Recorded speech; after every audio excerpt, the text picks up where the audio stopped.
श्री गणेशाय नमः. जय गुरुदेव दत्त. श्री नवनाथ कथासार अध्याय 37. मंडळी, या अध्यायाच्या ठिकाणी नागनाथांची श्री दत्तगुरूंची भेट आणि नागनाथांचं आणि मच्छिंद्रनाथाचं युद्ध आणि नागनाथांची आणि मच्छिंद्रनाथाची भेट अशा प्रकारची एक सुमधुर अशी कथा या 37व्या अध्यायाच्या ठिकाणी ऐकण्याचा प्रयत्न करणार आहोत. मंडळी, या अध्यायाचं नित्य श्रवण पठण वाचन केल्यास जे वाचक असतील किंवा जे पाठक असतील ते विद्वान होतील आणि जर कुणाला एखादा डाग लागलेला असेल, बट्टा लागलेला असेल तर असा तो दोष समूळ नष्ट होतो. अशा प्रकारचं महात्म्य या अध्यायाच्या ठिकाणी आहे. मंडळी, गेल्या अध्यायाच्या ठिकाणी आपण पाहिलं होतं की वटसिद्ध नागनाथाचा जन्म झाला होता, त्यांना सिद्धी प्राप्त झाली होती आणि पुढे आपले गुरु दत्तात्रेयाच्या भेटीसाठी ते कोल्हापूरच्या ठिकाणी आलेले होते आणि याच्याच पुढील कथा या 37व्या अध्यायाच्या ठिकाणी आपण ऐकण्याचा प्रयत्न करणार आहोत. जय जयाजी पंकजाक्षा आदिपुरुषा सर्व साक्षा अव्यक्त व्यक्ता सर्व परीक्षा महादक्षा रमावरा. मागील अध्यायी कथन करविले वटसिद्ध नागनाथ जन्म उपरी सिद्ध कळा पाहुणान कोल्हापुरी पातला. ते राहुनी लक्ष्मी आलयात पुजारी करुनी हस्तगत सर्व सामग्री ओवरीत नेऊन या दाखविली. दाखवून म्हणे पुजाऱ्याशी सोबळ आणल्या कनक राशी तरी ह्या सरतील ज्या दिवशीन तववरी सवंतन येवजावे तरी अन्य वर्ण काहीच धरू नये भिन्न. सकळा लागी करुणी पक्वानन पंक्ती ते वाढावे. गावा माझी सकळा कारणे पेटून द्यावा पाकी आग्न दुवेळा त्रिवेळा घालून भोजनन तुष्ट करावे सकळा ते. सेठ सावकार राजा रंक सकळाशी आणून ओपावा पाक अंतजादी भूदेव लोकन तुष्ट करावे सर्वासी. आणि मंडळी, गेल्या अध्यायाच्या ठिकाणी आपण वटसिद्ध नागनाथाच्या जन्माची सुमधुर अशी कथा ऐकली होती. त्यांना सिद्धी प्राप्त झाली होती आणि दत्तगुरूंच्या भेटीच्या ओढीनं ते कोल्हापूर ठिकाणी आले होते. आणि मंडळी, कोल्हापूरच्या ठिकाणी आल्यानंतर ज्या मंदिराचे पुजारी आहेत अशा पुजाऱ्यांशी त्यांनी बोलणं करून गावातील एकाही घरी अन्न बनणार नाही, एकाही घरी कुठेही चूल पेटणार नाही याच्यासाठी आणि रोजच्या रोज 2-2 वेळा 3-3 वेळा जेवणाच्या पंक्ती बसवण्याचं एक नियोजन केलेलं होतं. त्याच्यासाठी लागणारं सर्व सामुग्री आणि त्या पुजाऱ्याला नागनाथांच्या माध्यमातून देण्यात आलेली होती, जेणेकरून दत्तगुरूंना कुठेही भिक्षा मिळणार नाही आणि शेवटी दत्तगुरूंची ओळख पटवून या ठिकाणी त्यांची भेट होईल अशा प्रकारचा मानस मनामध्ये ठेवून आणि नागनाथांच्या माध्यमातून हे कृत्य या ठिकाणी करण्यात आलेलं होतं. उत्तम तिथी नेम करून मांडव मंडप उभारून पाका लागी सज्ज करून सर्व काम चालविले. मग शिष्टाशिष्ट ग्रही धाडून दिया दिले आमंत्रण एरीकडे पाक निर्माणन करावया लाविले. आणि ग्रामद्वारा टिळा लावून भोजन दवंडी ग्रामी पिटून सर्व सामग्री सज्ज करून काम कामी चालविले. शैव श्रावक आणि ब्राह्मण भेद 84 देशा समान देवाग्नी विप्र ऋषी ब्राह्मणान पाक भिन्ना भिन्न निर्मिती. पंचद्राविड देश मुलतानी मारवाडी गुर्जर हिंदुस्थानी हुसेनी प्रौढ मिळून देश जाती मिळाल्या. असो भेदा भेदा अन्न जाती षड्रस मार्गानी पाकविती खाजा कांजा कुजुर मालती शिराबुंदी करीत आती. आणि मंडळी, अशा प्रकारे सर्व सामग्री देऊन त्या ठिकाणी देशातील विभिन्न भागातील आचारी आणि विभिन्न प्रकार अशा ठिकाणी बनवायला सुरू झालेले आहेत. पुरी पोळी शिप्रा बहुत चमचमीत भाज्या वरण भात पंचमधू त्यात अपार घृतन इचे समान मिरविले. असो पाकाग्नी सिद्ध करून चालते पंक्ती सेविती अन्न पुन्हा शुदा लागल्या परतून येऊन अन्न सेविती. प्रथम पाक जात जाती ते नसे काही आरुती कित्येक वाढून ग्राहासी नेतीन भोजन करून मनमाने. आणि अशा प्रकारे पुरणपोळी चमचमीत भाज्या वरण भात अशा प्रकारची पंचपक्वानं त्या ठिकाणी शिजायला लागली आणि लोक येऊन पंक्तीच्या पंक्ती बसून त्या ठिकाणी अन्न सेवन करू लागली आणि लोक जेवण करून राहिलेलं अन्न घरी देखील घेऊन जाऊ लागली. भूक लागल्यानंतर पुन्हा येऊन पंक्तीला बसू लागली आणि अशा प्रकारचा कार्यक्रम आता कोल्हापुराच्या ठिकाणी सुरू झालेला आहे. रावरंग कुटुंबासहित अन्न सेवनी होती तृप्त मगवन्नी तुका दीपादीपितन ग्रहोग्रही मिरविला. आसो यापरी एक मास ग्रामसेवी सिद्धांनास यावरी कुचित रूपी विरूपवानन भिक्षा मागे ग्रहोग्रही. तव ते घरोघरीचे जन मनते गावात प्रयोजन होते ते आम्हा जानन कुटुंबादी भोजना. तरी तू सत्वर गती जाऊन सारी आपुल्या भुक्ती व्यार्थशीन कासया प्रतीन वाईट कदन्नी इच्छुन उत्तम पंक अन्न टाकून व्यर्थ काशीनवशी द्रविद्रवान कामधेनूचे असे आनंद कांडन कोंडा का बक्षावा. आणि म्हणजे अशा प्रकारे तो प्रकार कोल्हापुरामध्ये सुरू झालेला आहे. रोजच्या रोज नित्यनेमानं लोक येऊन त्या ठिकाणी जेवण करू लागलेली आहेत. आणि असा 1 मास घडल्यानंतर त्या ठिकाणी दत्तगुरूंचं आगमन झालं आणि दत्तगुरू त्या ठिकाणी भिक्षा मागण्यासाठी कोल्हापुरामध्ये फिरू लागले. आणि त्यावेळेस गावकऱ्याच्या माध्यमातून सांगण्यात आलं की अरे बाबा, आता आम्ही घरी जेवण बनवत नाहीत, अशा प्रकारे पंक्ती लागतायत आणि त्या पंक्तीमध्ये पंचपक्वानाचं अन्न मिळतंय आणि तू सुद्धा कशाला असं स्वतःला कष्ट देतोय. कुठं घरोघरी जाऊन भिक्षा मागण्याच्या ऐवजी जाऊन त्या पंक्तीमध्ये जेव, पंचपक्वानाचं अन्न आणि त्या ठिकाणी मिळतंय. की कल्पतरू बसल्या ठाई इच्छे समान पदार्थ देई मग काशी नावे धावून पायीन मेळवावया भुक्ती ते परिस्थित असता ग्रहा लागून मग चाकरी कासया करावी हेमा कारण भाग्य आतुडता पियुष पानन मग वल्लीय रसायन काय इच्छावे. आणि म्हणजे अशा प्रकारे आणि ते गावकरू दत्तगुरूंना सांगू लागलेले आहेत की स्वतःकडे कामधेनू असताना आणि अन्नासाठी उगाच इकडे तिकडे काय रिकामा चारा भक्षण करीत फिरावा किंवा स्वतःकडे परीस असताना सुद्धा आणि सोनं मिळवण्यासाठी कोणाची चाकरी का करावी.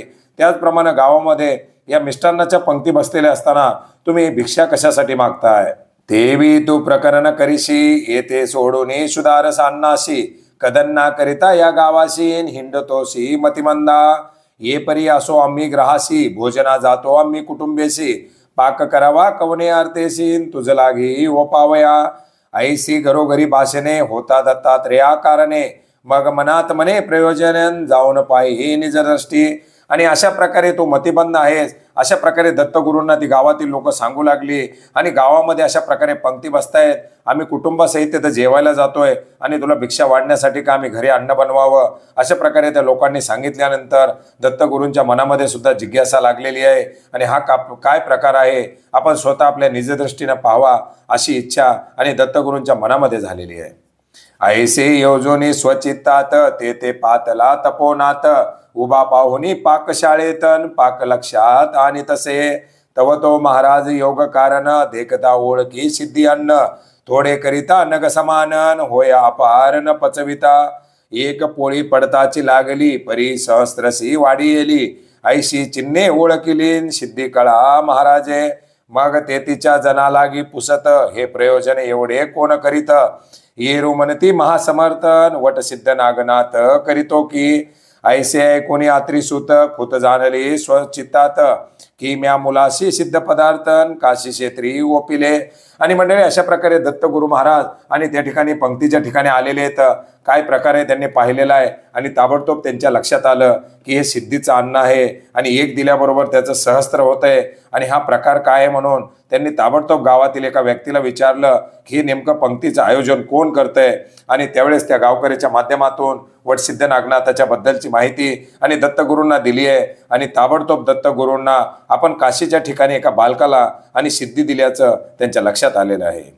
तरी त्याचे नाव होते यथार्थ वटसिद्ध नागेश नागनाथ तरी तोची काय आहे येतन मोठेपणा मिरवावया त्याशी लोटले वर्षे 20 तरी झाला असेच थोड द्यास तरुणपणी महंती सण वाढवावया टेकला परी मज कारणी गोचर व्हावे ही इच्छा मनी या गावीचे संधान धरुनीन संतर्पण मांडिले हे गावीचे भिक्षास्थान भष्ट करावे सिद्धी अन्न सकळ गावीचा पाकवर्जुनन केला अर्थ मज करिता तरी आता असो ऐसे आजीचा दिन करू उपवास ऐसे योजोनी स्वचित्तासन स्वामी तेथून चालिला परी अनेक जन पाचारिती बाळाकारण आपण जावे भोजन करून तू ऐसा का जातोसी.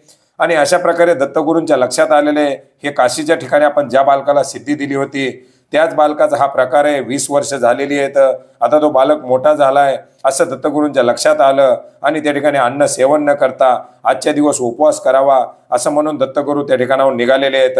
परंतु बरेच जण त्यांना भोजन करून जावं अशा प्रकारचा अट्टहास करू लागलेला आहे.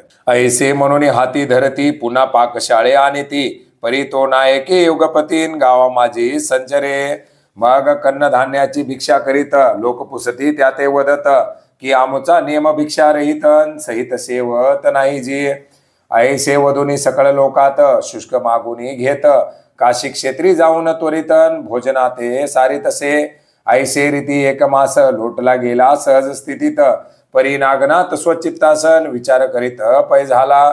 म्हणे लोटला एक मास स्वामीन दिसे अम्मास, मग बोलावून ग्रामस्थासन पुसता झाला महाराज. म्हणे गावात कोणी येत आतिथ आहे भिक्षावंत, तव ते म्हणित सिद्धनाथन एक अतिथी येतो की. आणि म्हणजे अशा प्रकारे हा प्रकार झाल्यानंतर दत्तगुरु त्या ठिकाणी शुष्क अन्न धान्य त्या ठिकाणी घेऊ लागलेले आहेत आणि काशी क्षेत्री जाऊन त्याचं भोजन बनवून त्या ठिकाणी खाऊ लागलेले आहेत. आणि असा 1 महिना लोटल्यानंतर सुद्धा आपल्याला गुरुची भेट झालेली नाही. हा प्रकार पाहून नागनाथाला त्या ठिकाणी चिंता जाणवू लागलेली आहे. आणि त्यांनी गावामध्ये विचारलं की गावामध्ये कोणी भिक्षा मागण्यासाठी येतोय का किंवा कोणी भिक्षा मागून जातोय का. आणि त्यावेळेस गावातील गावकऱ्यांनी सांगितलं की हो, एक अतिथी येऊन आणि या ठिकाणी भिक्षा मागून घेऊन जात आहे. आम्ही सारितो येते भोजन, म्हणून न मिळे त्या पक्वान, यास्तव कोरडे मागुनी धान्य नेत आहे महाराजा. ऐसे बोलता सकळ ग्रामस्थ त्याशी म्हणे नागनाथ, मागू येतील जे गावातन करा मज श्रुत, त्याशी काही न टाकून श्रुत करावे मज कारण. मग मी जाऊन ग्लानित वचनन भोजन घालीन तयासी, परी अनिक एकार्थ कोरडे अन्न त्या ग्रहात, येरू होईल जव भिक्षेतन तेचे अन्न वाढावे. त्याने हे अन्न घेतल्या पदरी मग प्रयोजन आहे सांगा या परी, न घेई मग तुम्ही येऊन झडकरी सुत करा. ऐसे 5 पचवानासी नाते सांगितले भाविकासी, ते क्रदा काळी कार्यासी ढळणार नाहीत निश्चय. ऐसे सांगून सिद्धी अन्न त्यात दिले वस्त्रे बांधून, मग आपले ग्रही जाऊन वाट पाहत बैसले. आणि मंडळी अशा प्रकारे त्या ठिकाणी नागनाथांच्या लक्षात आलेलं आहे हेच दत्तगुरु असावेत, कारण कोरडं अन्न ते घेऊन जाता येतं. आणि यावर नागनाथांनी त्या गावातील लोकांना सांगितलेलं आहे की तुम्ही या ठिकाणी कुणालाही कोरडं अन्न देऊ नका. आणि पंक्तीच्या ठिकाणी जे पंचपक्वान आहेत ही पंचपक्वानं तुम्ही त्या ठिकाणी घरी न्या आणि ते साधू महाराज मागायला आल्यानंतर त्यांना ते अन्न तुम्ही त्या ठिकाणी द्या. आणि जर घेतलं नाही तर ताबडतोब मला सांगा. आणि अशा प्रकारे आणि वस्त्रामध्ये बांधून त्या प्रत्येक व्यक्तीला प्रत्येक गावकऱ्याला अन्न आणि त्या ठिकाणी दिलेलं आहे. म्हणती महाराजा मी दीन आमुचे ग्रही कैचे अन्न, परी मागनाथ कृपा करुणान देतो अन्न मासी, परी त्या भिक्षेत भिक्षा चोज तुम्हा काढावे धर्म काज. ऐसे बोलती ते सहजन श्रुत करावया दत्तासी, परम चतुर विचक्षण परीक्षा घेती श्रुत करुण, परी तो त्रिदैवाचा अंश हे ऐकून भिक्षेते आकळेना. मागे पाऊल तात्काळ ठेवून जात होय त्रिनंदन, मग आपुले ग्रहीचे अन्न घेऊन या धावती. म्हणती महाराजा नागनाथाचे अन्न आपणान वाटे चित्ती प्रसन्न, तरी आमचे कष्टात चित्त देऊन विन्मुख होऊ नकाजी. ऐसे सांगून भिक्षा देती तो घेत नाही प्रांजळ चित्ती, मग लगबगे हेर जातीन श्रुत करुणी नाताशी.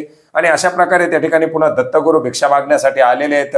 आणि भिक्षा मागण्यासाठी आल्याबरोबर तात्काळ त्या गावातील व्यक्तींच्या माध्यमातून कोरडं अन्न न देता जे काही या ठिकाणी पंचपक्वानं आणलेली आहेत ती पंचपक्वानं देण्याचा प्रयत्न केलेला आहे. परंतु दत्तगुरूंनी त्याला नकार दिलेला आहे.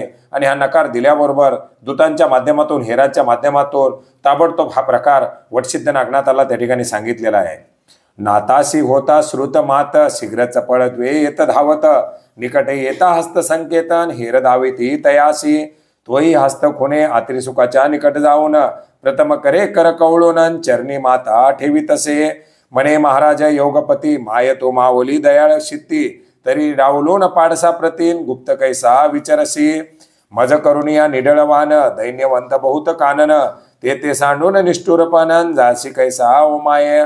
आणि ताबडतोब अशा प्रकारे दूतांनी सांगितल्याबरोबर वटसिद्ध नागनाथ त्या ठिकाणी आणि त्या घराच्या ठिकाणी आलेले आहेत. त्यांनी दत्तगुरूला पाहिलंय आणि त्यांच्या चरणावरती आपला माथा ठेवून साष्टांग नमस्कार केलेला आहे. आणि हे गुरु तुम्ही मला सोडून असं का कान्नाच्या ठिकाणी राहिले, अशा प्रकारे त्या ठिकाणी आता आणि दत्तगुरूंच्या ठिकाणी विनवणी करू लागले. मज बाळपणी आपुले चोज दाऊनिया तपोभोज, गेला असे टाकूनी महाराजन मागे कष्ट न करीती. तरी मी सकया तुझ वाचुनी पडलो आहे घोरवनी, मार्ग लक्षिता सूक्ष्म नयदीन प्रांत कणनी उरलासे. जैसा चातक दृष्टी करून वाट पाहे अबुध संगन, की उकली हरणा लागून वाट पाहे पाडस. ज्याप्रमाणे एखादा हरणाचं पाडस मान उंचावून आपल्या आईची वाट पाहतं किंवा चातक पक्षी ज्याप्रमाणे पावसाची वाट पाहतो, आणि त्याचप्रमाणे मी गुरु तुमची वाट पाहत होतो आणि मला ही सिद्धी देऊन तुम्ही घोरवनाच्या ठिकाणी का टाकून गेलात, अशा प्रकारे आणि त्या ठिकाणी नागनाथ आणि दत्तगुरूंना बोलू लागलेले आहेत.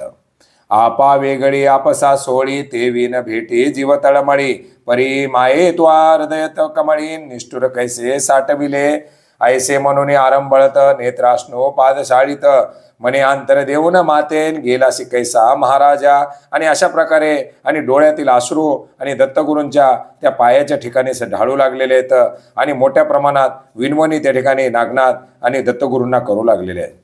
ऐसी वधून ग्लानित वाणी पूर लोटवी नेत्रनंजनी मग त्रयदेव परीक्षा नयनीन अंतराते ओळखी चित्ती मने प्राजळवंत तापे तापला हे नात मग मस्ताना खालोनी घालून हस्तन उठविले महाराजे प्रेम स्नेह कवळोनी पाणी हृदय कवळीला प्रेमे करुणी वाम हस्ते कवळोनी मृदुईन नेत्राश्रू पुसित असे.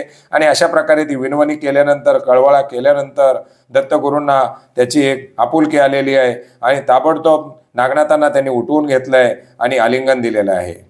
मग धरुणी शीघ्रास्त्र नेत स्वामी एकांतात कृपे मोळी ठेवून हस्तन कर्णिक मंत्र ओपिला देऊनी सोमुखे आत्मखोन केला ब्रह्मपारायण अपंपार ज्ञानपणन मौळाहुनी नाशियले ऐसे होता ब्रह्मस्थित कोटी तात्काळ गुरुकृपे पडली दृष्टी जैसे अब्रवितुळदा शेवटीन सुधाळ अर्क दिसत असे. आणि अशा प्रकारे हा प्रकार झाल्यानंतर दत्तगुरूंनी त्यांना एकांतात नेलेलं आहे आणि त्यांच्या कानाच्या ठिकाणी गुरुमंत्र दिलेला आहे, त्यांना आत्मखोन सांगितलेली आहे, त्यांची ओळख पटवून दिलेली आहे आणि ताबडतोब त्यांचं जे काही अज्ञानपण होतं ते समूळ नष्ट करून दत्तगुरूंनी त्यांना आणि नाथपंथांची दीक्षा दिलेली आहे. तेवी पाहता दत्त स्वरूप मग उचंबळला आनंद कोप आहा मनोनी बाप बापन पदी मौळी अर्पित असे. मग परमप्रिया त्रिनंदन की घेतला स्नेह करून करे मुख कुरवाळून मागील कथा निवेदी अविरोत्र नारायण आयसी बा तू मही कारण उरुंग कुशी विरदी विरिवानन जन्म तुझा होय बा तरीही ऐसी मूळ कथा मजा तोडली हृदय शोधिता म्हणून बाळा तुझ्या हातान सिद्धी कळा ओपिती. आणि अशा प्रकारे तो गुरुमंत्र देऊन त्या ठिकाणी दत्तगुरूंनी त्यांच्या जन्माची कथा सांगितलेली आहे आणि तुम्ही त्या ठिकाणी अविरोत्र नारायणाचा अवतार आहात आणि म्हणूनच तुम्हाला ही सिद्धी दिलेली आहे अशा प्रकारे आणि दत्तगुरूंनी वटसिद्ध नागनाथाला सांगितलेलं आहे. तरी तुझं भेटी द्यावया कारण इच्छित होते माझे मन बरी प्रारब्ध योगे करून आजी घडून आले बा. जे प्रकरण समयोजित लोह चुंबका भेटी होत की समुद्र क्षार ऐक्यवंत नग आवळी होतसे. देवी बापा तुझ मज भेटी झाली प्रारब्ध काळ काठी ऐसे म्हणून हृदय पुटीन नाता लागी धरितसे. मग उभय प्रतावंत निगता सांडूने ते एकांत ग्रामाबाहेर निघवणे त्वरितन काशी क्षेत्री चालिले. आणि अशा प्रकारे पूर्वजन्माची अवताराची ओळख देऊन त्या ठिकाणी नाथपंथाची दीक्षा देऊन आणि दोन्ही गुरु आणि दत्तात्रेय आणि नागनाथ त्या ठिकाणी काशी क्षेत्राच्या ठिकाणी आणि निघालेले आहेत. चालिले पर्यायसे रीती ज्ञानयंत्र प्रयोगी विभूती नाथ भाळी चर्चुनी निघतीन गमन धोगे करिताती. मग पवन वेगाचे गमन थकिता वाटायसे गमिती उभयंता लवता नेत्रपातिया पातान काशी क्षेत्री पातले. आणि हो मंडळी म्हणले निघालेले आहेत काशी क्षेत्रासाठी निघालेले आहेत, पण कसे निघालेले आहेत ताबडतोब यान मंत्र आणि त्या ठिकाणी प्रयोग केलेला आहे आणि भस्माची चिमोटी कपाळाला लावल्याबरोबर आणि वाऱ्याच्या वेगालाही लाजवेल अशा वेगानं डोळ्याचं पातं लवतंय की नाही लवतंय तोपर्यंत काशी क्षेत्राच्या ठिकाणी आणि येऊन ते दाखल झालेले आहेत. ते काहीशी टेकुनी क्षण सारेला आपुला नित्य नेम मग बद्री केदार चित्ती धरून गमन करीती त्या मार्गे भाळी प्रयोग दिव्यविभूती यान रूपाची महाशक्ती क्षणे भद्रिका श्रमापातीन जाऊन या पोचले. संचार करुणी शिवालयात प्रत्यक्ष झाला उमाकांत मग प्रेमावळी उभवणी पर्वतन एकमेका भेटती. आणि मंडळी अशा प्रकारे काशी क्षेत्राच्या ठिकाणी गेलेले आहेत, थोडा आराम केलाय आणि ताबडतोब पुन्हा एकदा यान मंत्र प्रयोग करून भद्री केदारनाथच्या ठिकाणी आलेले आहेत. शिवालयात जाऊन त्या ठिकाणी उमाकांताची भेट घेतलेली आहे. या परी तो उमाकांत श्री दत्ता ते विचारित दुसरा कोण आहे भृत्यन मेळविला अवतार ऐसे बोलता उमा रमन दत्ताशे म्हणे ऐक्यवचन या ते सविद्या अभ्यासून नाथपंथी मिळवावा की. मग अवश्य म्हणून यात्रीसूत राहता झाला षण्मास तेत सांगून सकळ अविसऱ्या वैदन 14 कळा 64 उपरी नागपत्री अश्वती नेऊन केले सकळ सिद्धार्थ साधन, उपरी बद्रिकाश्रमी जाऊन तपालागी बैसविले. आणि अशा प्रकारे त्या ठिकाणी महादेवाचं दर्शन घेतल्याबरोबर दत्तगुरूंना महादेवानं विचारलंय की हा दुसरा कोण आहे आणि याला सुद्धा या ठिकाणी आणि आपण नाथपंथाची दीक्षा द्यावी. आणि असं सांगितल्याबरोबर त्या ठिकाणी जे काही 14 विद्या 64 कला आहेत या सर्वांचं ज्ञान त्या ठिकाणी दिलेलं आहे आणि तपश्चर्याला आणि त्या ठिकाणी बसवलेलं आहे. नाथ दीक्षा तात्काळ देऊनी उन्मनी मुद्रा लेववी कानी, शिंगी शैली सिद्धी करोनी नाथा लागी ओपली. असो ऐशा दीक्षा रूपे 12 वर्षे केले तप, मग स्वर्गदेव मिळवून आमोपन वरा लागी दिदले. मावदे करुणी दे विद्यमान, तुष्ट करुणी स्वर्गीचे जन, बोळविले स्थानोस्थान नाथावर देऊनिया. आणि अशा प्रकारे नाथपंथाची दीक्षा देऊन 12 वर्षाचं तप त्या ठिकाणी केलेलं आहे. आणि याचं पारणं करून स्वर्गातील सर्व देवांना बोलवून आशीर्वाद देऊन आणि या ठिकाणी हा सर्व कार्यक्रम पार पडलेला आहे. यावरी पुढे तो आत्रिसूत नागनाथा बोळवित, मने बारे महीचे तीर्थन सांगोपांग करिका. तीर्थे आती मळीन तयाचा मळ सांडोनी संतजन, तस्मात बारे तीर्थटन संत मेळी करिका. मग अवश्य म्हणून नाथ प्रेमळ वंदुनी श्री गुरुचे पदकमळ, तीर्थे करावया उता वेळन महिवरी संचरला. आत्रिसूत गेला गिरनार पर्वती, हिरीकडे नागनाथ जती, तीर्थे करिता नाना शितीन शिती बाल भेटी पातला. येते पाहुणी शुद्ध कानन वस्तीशी राहिला मनोधर्म, परितो प्रतापी तपी संगणन गावोगावी समजला. मग अपार लोके येती दर्शना, दिवसे दिवस वाढे महिमा, मग भक्ती पुरस्काराची वाढली महिमा, तुम्ही येतेची वस्ती करावी. आणि मंडळी अशा प्रकारे ती दीक्षा प्राप्त झाल्यानंतर पुढे तपश्चर्या झाल्यानंतर आशीर्वाद प्राप्त झाल्यानंतर आणि तीर्थाटन करण्यासाठी दत्तगुरूंच्या माध्यमातून नागनाथांना सांगितलेलं आहे. स्वतः दत्तगुरू गिरनार पर्वताच्या ठिकाणी गेलेले आहेत आणि इकडे बालघाटाच्या पर्वताच्या ठिकाणी आणि स्वतः नागनाथ या ठिकाणी तीर्थाटन करत करत आलेले आहेत. गावोगाव त्यांची महिमा त्या ठिकाणी लोकांना मिळालेली आहे आणि लोक येऊन त्या ठिकाणी दर्शनाचा लाभ घेत होते. तुम्ही येतेची वस्ती करावी, मग अपार धर्म करून वस्तीशी राहिले अपार जन, वडवाळ ऐसे ग्राम नामन नागनाथे ठेवले. या परी कोण एके दिवशी मचिंद्र आला त्या ठायाशी, सहज राता झाला वडवाळाशी नाथ कीर्ती ऐकिली. म्हणून मचिंद्र दर्शना जात तो मठद्वारी येऊन त्वरित, सुदृढ चालला द्वारांतन स्वशिष्याने हाटकले. म्हणते नाथ बोवा ऐका वचन, पुढे नका करू गमन, श्री नागनाथा ते सांगून तुम्हा नेऊ दर्शना. तयाच्या परवानगी वाचून होत नाही कोणाचे गमन, तस्मात थांबावे एक क्षण आम्ही विचारून येतो की. आणि मंडळी अशा प्रकारे नाथ गमन करत करत आलेले असताना वडवाळ नावाच्या गावाच्या ठिकाणी आणि नागनाथांचा त्या ठिकाणी मुक्काम झालेला आहे. आणि लोकांच्या आग्रहास्तव इथेच राहावा असं लोकांनी आग्रह केल्यानंतर त्यांनी तिथेच वस्ती केलेली आहे, मठ थापलेला आहे. आणि याच वडवाळच्या ठिकाणी आणि मच्छिंद्रनाथ सुद्धा भ्रमण करत करत आलेले आहेत. आणि आलेला असताना त्या ठिकाणी नागनाथांची ती महिमा ऐकल्यानंतर आपण सुद्धा त्यांना भेटावं, दर्शन घ्यावं अशी इच्छा मच्छिंद्रनाथाच्या मनामध्ये झालेली आहे. आणि ताबडतोब त्या ठिकाणी दर्शनाला आलेले आहेत. परंतु मठाच्या द्वारावरती आल्याबरोबर जे काही द्वारपाल आहेत त्यांनी त्या ठिकाणी हटकलेलं आहे की तुम्ही अशा प्रकारे आतमध्ये जाऊ शकत नाहीत. त्या शिष्यांनी सांगितलं की जोपर्यंत नागनाथांची मर्जी होत नाही किंवा त्यांनी सांगितलं जात नाही तोपर्यंत कोणालाही दर्शन होत नाही. ऐसे मचिंद्र ऐकता वचन, कोपानळी चढले मन, चित्ती मने हा संत जनन, कैसा राववत दिसतसे. देवद्वार साधुद्वार मुक्त असावे निरंतर, तरी कपटपणाचा संत व्यवहार संग्रहाते न ठेविते. आणि साधुद्वार देवाचं द्वार जे आहे ते सदैव मुक्त असावं, तिथं कोणालाही बंधनं नसावीत. आणि असं असताना हा कोण साधू आहे, कोण उन्मत झालेला आहे, अशा प्रकारे मच्छिंद्रनाथाच्या मनाने त्या ठिकाणी विचार आलेला आहे. आणि ऐसे क्रोधी चित्ती आणून त्या शिष्याशी केले ताडन, ताडन करिता बहुत जनन 700 शिष्य धावले.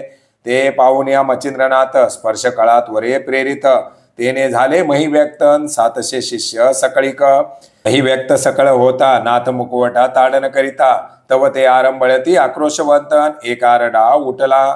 तो एरीकडे मठात सदा ध्यानी धरुनी नागनाथ, कोल्हाळा आरडा ऐकुनी प्राजळवंतन देहावरी पातला.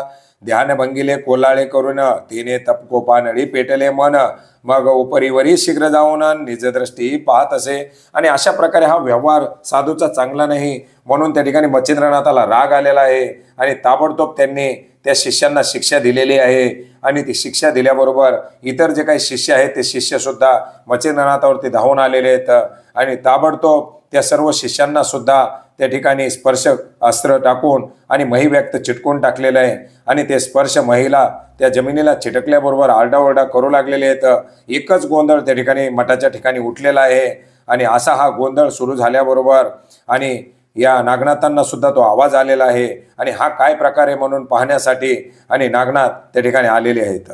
शांती समाधया पूर्ण पाळीजे साधूचे हेची लक्षण स्वप्ना माझी तीव्रपण ठेवू नये निजवृत्ती तरी हा याते नाही योग्य नाथ पंथा लाविला डाग कोणता साधू होता मांगन उपदेशिले ऐशेसी तरी याते शिक्षा करून शिक्षा द्यावी हिरोन ऐसे कोपेची जल्पोन धुनी भस्म कवळीले प्रथम गरुड बंधन विद्या जल्पोन स्वर्गी गरुडाचे केले बंधन सकळे नुरे चलनवलन स्वर्गी व्यक्त केला असे मग विभक्त रास्त्र जल्पोन शिष्य मुक्त केले मही कारण मुक्त होताची सकळ जन नाथदृष्टी धाडाले पाहून या मच्छिंद्रनाथ मने चूर्ण करावे हे समस्त मग जल्पोनी अस्त्र पर्वतन महागनग निर्मिला तो पर्वत विशाळपणी येता झाला पंत गगनी ते नाथ पाहुनी नयनीन शक्रवज्र जलपिले। आणि अशा प्रकारे नागनाथांना त्या ठिकाणी शिष्यांची अवस्था पाहिल्याबरोबर त्यांना राग आलेला आहे आणि त्यांनी ताबडतोब त्या ठिकाणी त्यांना विभक्तास्त्र टाकून आणि मुक्त केलेलं आहे आणि गरुड बंधन विद्या जलपून स्वर्गी गरुडाचे एक मोठं बंधन उभा केलेलं आहे। आणि अशा प्रकारे आणि मच्छिंद्रनाथामध्ये आणि नागनाथामध्ये आता एक द्वंद्व युद्ध सुरू झालेलं आहे। मग तो शीघ्र पाकसन व अंतराळी वज्र देत सांडून तेने पर्वत झाला चूर्णन मच्छिंद्रनाथ पाहुनी कोपला मग जलपुनी वाताकर्षण शक्र पाडिला मही कारण वज्रकाळी विद्या जलपून वज्रा लागी निवटिले ते पाहुनिया नागनाथ मनी शोभला अति अद्भुत मग वात प्रेरक विद्या त्वरितन मेघास्त्रावरी टाकिली तेने शक्र सावध होऊन पळू लागला भय करून मने हे प्रतापी गहन दोघे जनन आपुले काम नसेत ऐसे म्हणून भयभीत शक्रस्थाना पळून जात एरीकडे मच्छिंद्रनाथन काय करता पै झाला मग वासव शक्ती अति दारुण जलपून मंत्र प्रयोगान सिद्ध करून दैदित्य पानन नागेश भागा पाठविली परिती शक्ती महादारुण सहस्त्र मित्र ते करून प्रेळ काळी जैसा आग्नन शब्द करी येतसे शब्द करिता कडकडाट खचुनी पडती गिरी कपाट धरा कापे जळजळाट द्विभाग होऊनी पाहतसे स्वापदी पळते रानोरान दिग्गजान मिळे कोठे ठिकाण पाताळ भुवने शेष दचकोनन मूर्तधनी सर्व सावी एकची झाला हल्ल कल्लोळ महीचे जीव चराचर सकळ घाबरोनी झाला हळवळण शमेत स्थळ पाहती ऐसा पाहुनी महाकांत नायकायनी नागनाथ सकळ दैवते बंधन विद्येतन जलपता झाला महाराजा तेने दैवताचे बंधन समस्त मग न धावती स्फुरल्या विद्येत ऐसी केली कृती आकिटन सकळ अस्त्र शस्त्रांची मग हेमाद्री पर्वत दारुण अस्त्र युजिले महादारुण हेमाद्री अस्त्र पाहून नाते वासवी शक्ती टाकली ऐसे पाहून या मच्छिंद्रनाथ शक्र वज्रा लागे स्थवित वरी बंधन केले सकळ दैवतन अस्त्रविद्या फळेना मग नाना अस्त्राची प्रयोगयुक्ती जपे परी ते सकळ व्यर्थ जाती मग निशक्त मच्छिंद्र होणी जगतीन स्तब्धदृष्टी पाहत असे। आणि मंडळी अशा प्रकारचे घनघोर असे युद्ध त्या ठिकाणी नागनाथ आणि मच्छिंद्रनाथाच्या ठिकाणी सुरू झालेले आहे। वेगवेगळ्या विद्या आणि त्या ठिकाणी एकमेकावरती वापरू लागलेले आहेत। घनघोर युद्ध सुरू झालेलं आहे आणि सर्वत्र एकच हलकल्लोळ झालेला आहे आणि सर्व जे काही चराचर आहेत ते घाबरून अस्ताव्यस्त इकडे तिकडे पळू लागलेले आहेत आणि अशा प्रकारचं घनघोर युद्ध त्या ठिकाणी सुरू झालेलं आहे। तो एरीकडे नागनाथ नाना अस्त्रे जलपुन त्वरित पर्वता समान तक्षक तेतन अस्त्रविद्येशी धावले मग मच्छिंद्राते दंशु पाहती शतानुसूत नाही गणती ते पाहुनी मच्छिंद्र जतीन गरुडास्त्र तेव्हा जपतसे परी नागनाथे पूर्व प्रकारेने केले होते गरुड बंधन ते मच्छिंद्राचा योग पूर्ण व्यर्थ झाला गरुडास्त्री मग ते सर्प उन्मत होऊनी डंकिती ना ठाईनाथ येणे मच्छिंद्र हडबडीतन प्राण सोडू पाहतसे मग अंतकाळीचा समय जाणून चित्तबुद्धी अंतकरण काया वाचा तन मनन गुरुचे चरण स्थवितसे स्तवितसे परी कैशा रीती ऊर्ध्व शब्द उद्भत गती म्हणे महाराजा कृपामूर्ती आत्रिसुता धावरे. आणि अशा प्रकारचं ते घनघोर युद्ध सुरू झालेलं आहे. आणि हे घनघोर युद्ध सुरू असतानाच नागनाथांनी ताबडतोब एक पर्वता समान तक्षक आणि त्या ठिकाणी अस्त्र जपन केलेलं आहे आणि हजारो लाखो साप आणि त्या ठिकाणी नाग आणि मच्छिंद्रनाथावरती सोडलेले आहेत. ते पाहून मच्छिंद्रनाथांनी ताबडतोब गरुडास्त्र जपलेलं आहे. परंतु पूर्वीच नागनाथांनी गरुडास्त्राचे त्या ठिकाणी गरुडबंधन केलेलं असल्यामुळे आणि मच्छिंद्रनाथाचं ते अस्त्र त्या ठिकाणी कामी आलेलं नाही आणि ते येऊन नाग त्या ठिकाणी मच्छिंद्रनाथाला दंश करू लागलेले आहेत आणि आपला प्राण जातोय की काय अशा प्रकारची परिस्थिती आता मच्छिंद्रनाथांची झालेली आहे.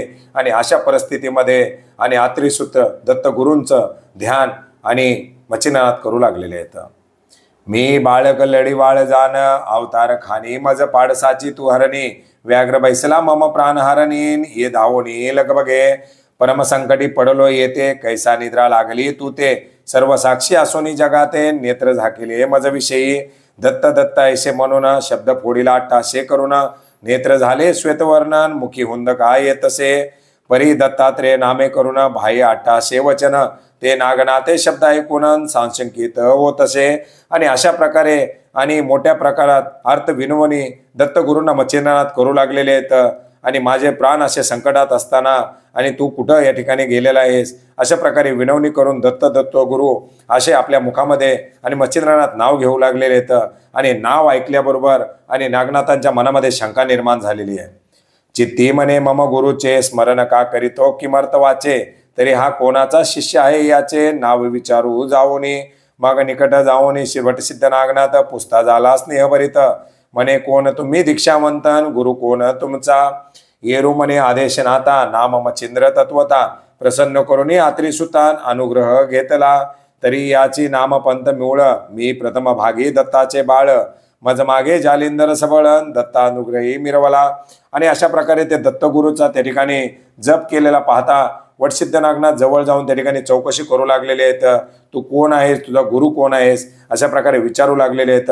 आणि त्यावेळेस मच्छिंद्रनाथांनी सांगितलंय की माझं नाव मच्छिंद्र आणि दत्तगुरूंच्या पासून मला पहिला आशीर्वाद मला मिळालेला आहे आणि माझ्यानंतर जालिंदरनाथाला आशीर्वाद मिळालेला आहे आणि त्याच्या मागे रेवणनाथ अशा प्रकारे प्रतापवंत आणि त्या ठिकाणी पुढे आलेले आहेत. तया मागे रेवणनाथ दत्तानुग्रही प्रतापवंत जेने जिंकोनी देव समस्तान विप्रबाळे उठविली तरी महाराजा नाथ पंतात मी दत्तात्रेयाचा ज्येष्ठ सुत ऐसे ऐकोनी वटसिद्ध नागनाथन मना माझी कळवळला मग सोपर्णाचे सोडून बंधन गरुडास्त्र जपे वाचे कारण ऐसे होता तत्काळ सुसपर्ण महिवरी उतरले उतरोनी नागकुळ समस्त्र होऊन या भयभीत तात्काळ विष श्वसुनी त्वरितन अदृश्यते पावले. आणि अशा प्रकारे ते मच्छिंद्रनाथाचं बोलणं ऐकल्याबरोबर आणि नागनाथांना कळवळा आलेला आहे हे आपले गुरुबंधू आहेत अशा प्रकारे त्यांना माहीत झालेलं आहे. ताबडतोब त्यांनी त्या ठिकाणी गरुडास्त्र जपलेलं आहे आणि सर्व जे काही नाग आहेत ते त्या ठिकाणी आपलं विष परत शोषून आणि त्या ठिकाणाहून पळू लागलेले आहेत. असो नागकुळ विष शोषून अदृश्य झाली या भय कारण गरुडेय उभयंता नमुनन स्वर्गाप्रती तो गेला एरीकडे नागनाथ मच्छिंद्र चरणी माता ठेवीत म्हणे ताता समान वडील भ्रात गुरु माझा तू होशी मग नेऊन या स्वस्थानासी बैसविला आपणापाशी गौरवनी उदार मानिशीन एक मास ठेविला यावरी मच्छिंद्र एके दिवशी बोलत झाला नागनाथाशी तो आ बंधन द्वारापाशीन ठेविले काय म्हणून या. आणि अशा प्रकारे त्या ठिकाणी तो नागबंधन जे होते ते काढलेलं आहे. गरुड देखील दोघाला नमन करून स्वर्गाला निघून गेलेला आहे आणि एकीकडे नागनाथ काय केलेलं आहे मच्छिंद्रनाथाच्या आणि पायावरती डोकं ठेवून त्या ठिकाणी आशीर्वाद घेतलेला आहे आणि स्वस्थानाच्या ठिकाणी त्यांना घेऊन गेलेले आहेत. 1 महिना त्या ठिकाणी त्यांना ठेवलेला आहे आणि हे झाल्यानंतर पुन्हा मच्छिंद्रनाथ त्या ठिकाणी विचारू लागलेले आहेत की तुम्ही अशा प्रकारे नाथपंथामध्ये असताना सुद्धा आणि द्वारापाशी बंधन का ठेवलेलं आहे. भाविक येती दर्शनाते तव शिष्य येऊन देती त्याते तुझ मज कडी न याचे निमित्तेन झाले असे महाराजा. यावरी बोले नागनाथ मी असतो सदा ध्यानस्थ जन हे येऊनी अपरिमितन ध्यान माझे भंगिती म्हणून द्वारे ठेवितो रक्षण. उपरी बोले मच्छिंद्रनंदन नाता नव्हे चांगुलपणन भूषणिक आपणाशी कोण जन तेही दीन दीन वावया येते पवित्र पावन तरी ते द्वार अटक पावन विनमुख मार्गे जाता ते तरी मुक्तद्वार आता येथून ठेवी जगाचे अकिंचपण हरोनिया मनोधर्मान रूढ मार्गा वाढवी.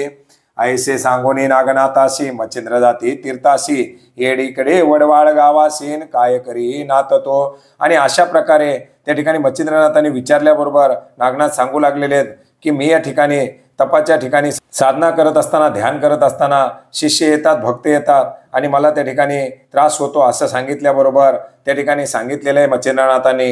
हे दीन भक्त या ठिकाणी शिष्य येतात, त्यांची नाना समस्या असतात आणि ते तुला त्यासाठी भेटा येतात आणि अशा प्रकारे आणि हे द्वार बंधन ठेवणं आणि चूक आहे आणि असं सांगून मच्छिंद्रनाथ आणि पुढे काही दिवसानंतर तीर्थाटनासाठी निघून गेलेले आहेत.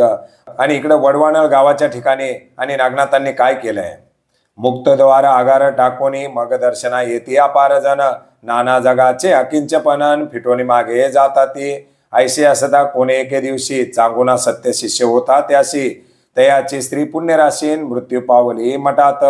ते पावोनी वटसिद्ध नागनाथ उठवणी तयाचे कांते ते तेने बोबाड वळवाण्यातन घरोघरी संचरला. मग जयाचे घरी होत मृत आणून टाकीटी मठा प्रेत उठवणी नागनाथन सदना धाडी तयाचे. ऐसे होता बहुत दिवस संकट पडले यमधर्मास मग तो जाऊन सत्य लोकासन विधी लागी निवेदी. आणि अशा प्रकारे त्या ठिकाणी पुन्हा ते मुक्तद्वार करण्यात आलेलं आहे, सर्वांना दर्शन खुलं करण्यात आलेलं आहे.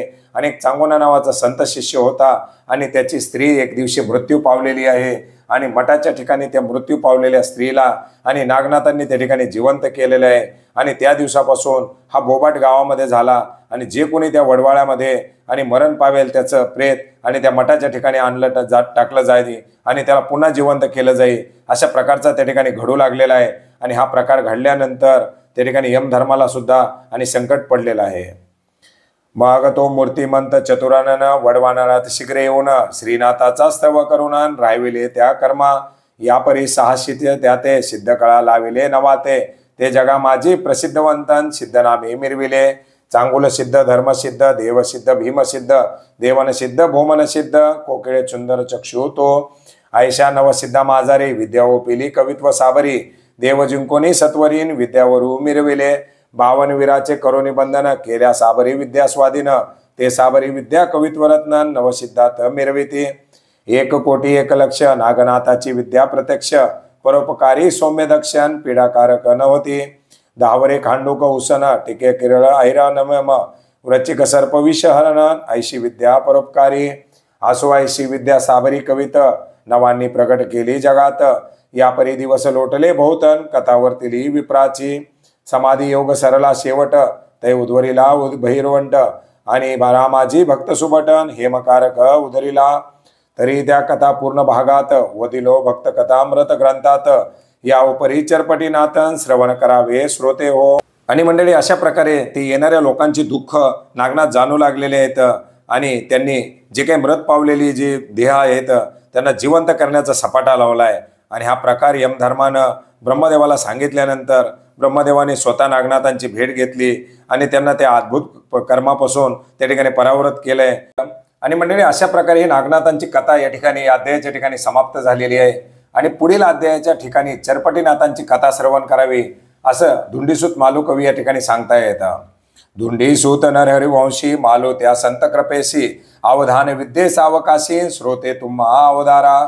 स्वस्ती श्री भक्ती कथा सार समंत गोरक्ष काव्य किम्यागार सदा परिशोध भाविक चतुर सप्तत्रिशंती अध्याय गोडहा. श्रीकृष्णार्पणमस्तु. जय गुरुदेव दत्त.